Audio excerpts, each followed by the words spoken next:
تو اقبال نے کہا تھا کہ وہ فاقہ کش جو موت سے ڈرتا نہیں ڈرا، یہ فاقہ کش بھی تھا مسلمان، یہ موت سے نہیں ڈرتا تھا۔ ان کی موت سے شدید محبت تھی، اتنی محبت تھی انگریز کے خلاف، جب حضرت پیر سورہ بادشاہ رحمۃ اللہ علیہ نے تحریک چلائی۔ سورہ بادشاہ سنا ہوا؟ جی بہت ساروں کا سنا ہوا ہے۔ یہ صبغت اللہ شہید رحمۃ اللہ علیہ، یہ جو موجودہ پیر پگارہ ہیں ان کے دادا تھے۔ انہوں نے انگریز کے خلاف بغاوت کا اعلان کیا تھا، ان کے خلاف تحریک چلائی تھی۔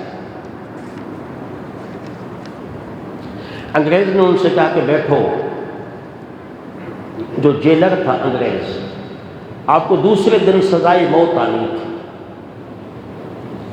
انگریزوں نے کہا کہ تم مسلمانوں کی موت سے محبت نہیں ہے، تم ڈرتے ہو۔ آپ نے فرمایا وہ کیسے؟ بولا جب مسلمان کو پتہ ہوتا ہے کہ مر جاؤں گا تو ان کے ہوش قطع ہو جاتے ہیں۔ اس نے کہا امتحان لینا چاہتا ہوں میں آپ کا۔ کہا کیا؟ کہا میرے ساتھ شطرنج کھیلو۔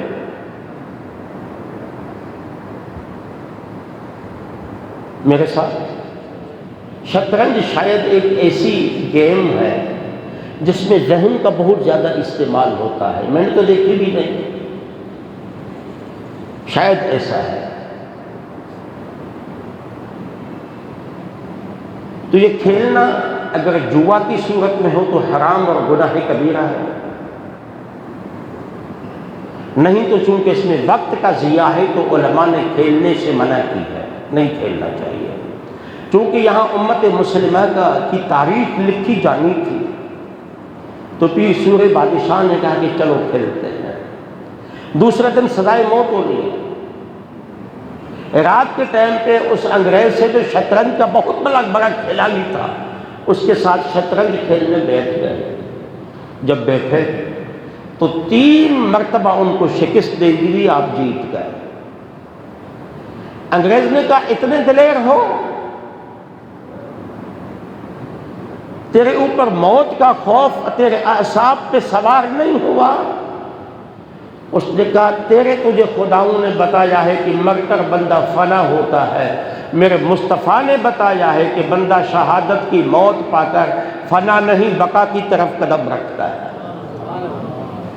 فرمایا ڈرتے تم ہو، ہم تو شہادت کی موت کو پھولوں کا ہار سمجھ کے گلے میں ڈالنے میں فخر محسوس کرتے ہیں۔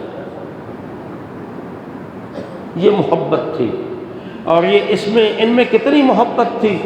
غزوہ احد کے موقع پہ حضرت سعد بن ابی وقاص کہتے ہیں، یہ بڑے جلیل القدر صحابی تھے، بڑے صاحب مقام صحابی تھے۔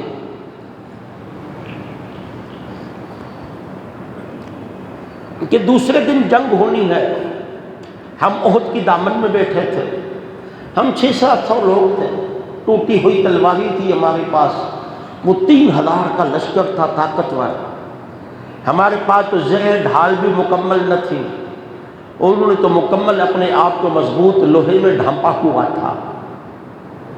وہ مدینے کو تہس نہس کرنے آئے ہوئے تھے۔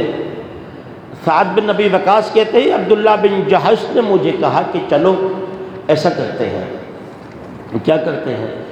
چلو کہ آج اللہ کے رسول کی معیت میں ہیں، کل میدان کارزار میں لگنا ہے، ہم عہد جبل میں کی دامن میں ہیں۔ یہ وہ جبل وہ ہے جس کے لیے رسول اللہ نے فرمایا تھا جبل احد مجھ سے محبت کرتا ہے، میں اس سے محبت کرتا ہوں۔ جگہ بہت عجیب ہے، عظیم ہے، بیٹھے دعا کرتے ہیں، آپ بھی دعا کرو، میں آمین کہوں گا، میں دعا کروں تو آپ آمین کہیے گا۔ فرمایا ٹھیک ہے۔ سعد بن ابی وقاص کہتے ہیں کہ مجھے عبداللہ بن جہش نے کہا تم دعا کرو۔ کہتے ہیں میں نے دعا کی، اے اللہ جب کل قیامت کا دن آئے، جب جنگ کا دن ہو اور ایک طاقتور دشمن میرے سامنے آئے، بہت بڑا طاقتور، وہ مجھ پہ حملہ کرے، میں اس پہ حملہ کروں، میں اس کا وار خطا کر دوں، وہ میرے وار خطا کر دے، دیر تک میں ان سے لڑتا رہوں، یہاں تک کہ میں اس پہ قابو پا لوں، اس کی گردن کو کاٹ کے رسول اللہ کی خدمت میں پیش کروں، میرا آقا مجھ سے خوش ہو جائے۔ دعا دے، عجیب دعا ہے، عظیم دعا ہے نا۔ ہم تو اپنے لیے مانگتے مولا گاڑی بھی دے دے، اچھا گھوڑا بھی دے دے، اچھی سواری بھی دے دے، لیکن نہیں، تیرا محبوب مجھ سے خوش ہو جائے۔ سعد بن ابی وقاص کی دعا سنیں گے۔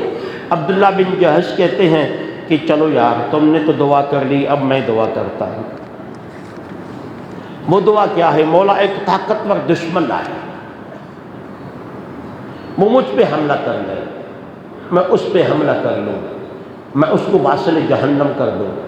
پھر دوسرا دشمن آئے، وہ مجھ پہ حملہ کر دے، میں اس پہ حملہ کر دوں، پھر وہ مجھ پہ قابو پا لے، مجھے شہید کر لے، مجھے کاٹ دے، پھر وہ میرے ہاتھوں کو کاٹ دے، پھر وہ میرے پاؤں کو کاٹ دے، پھر وہ میرے کان کو کاٹ دے، پھر وہ میری ناک کاٹ دے، پھر وہ میری آنکھیں نکال دے، پھر میں جب قیامت کے دن جا کے اللہ کی دربار میں پیش ہوں تو میرا رب مجھ سے پوچھے کہ میرے عاشق کس جرم میں تمہیں یہ سزا دی گئی ہے، تو میں کہوں کہ آقا آپ سے اور آپ کے محبوب سے محبت کے جرم میں مجھے یہ سزا دی گئی ہے۔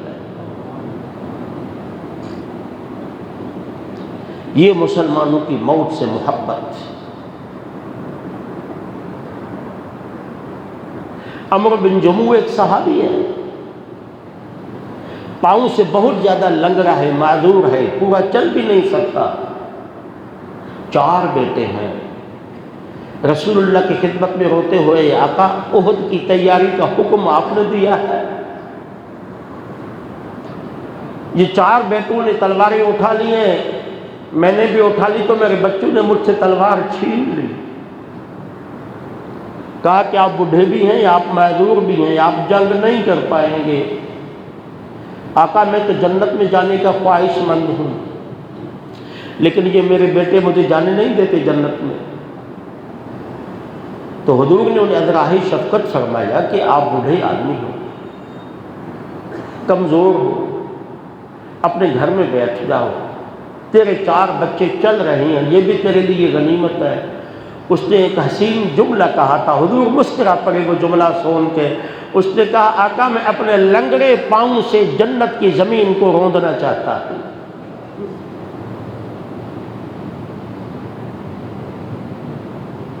یہ مسلمان تھا،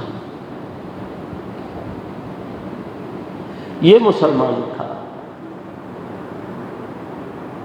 آقا میں اپنے لنگڑے پاؤں سے جنت کی زمین کو روندنا چاہتا ہوں، بھلا میں جنت میں جاؤں تو میرے بیٹوں کو مجھ پہ کیا اعتراض ہو سکتا ہے؟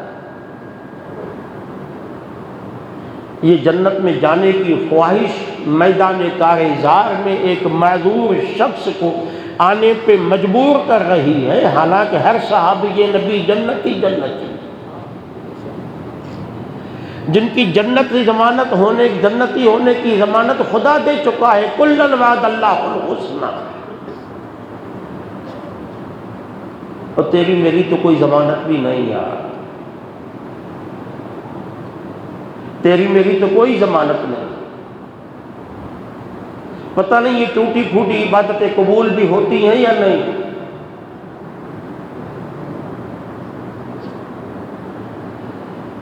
یہ موت کی طلب تھی، اور حضرت عبداللہ بن جموح کو جب یہ اجازت مل گئی تو ہاتھ اٹھا لیے، ہاتھ اٹھائے، حضور کی خدمت میں عرض کی آقا میں نے ہاتھ اٹھائے، آپ آمین نہیں کہیں گے؟ حضور نے فرمایا کیا دعا کرو گے؟ عرض کی آقا میں دعا کر رہا ہوں کہ مولا میں ناکام ہو کے گھر واپس آنا نہیں چاہتا، مجھے نبی کے نام پہ قربان کر دے، مجھے شہادت کی موت چاہیے۔ تو مسلمان کو تو موت سے محبت تھی،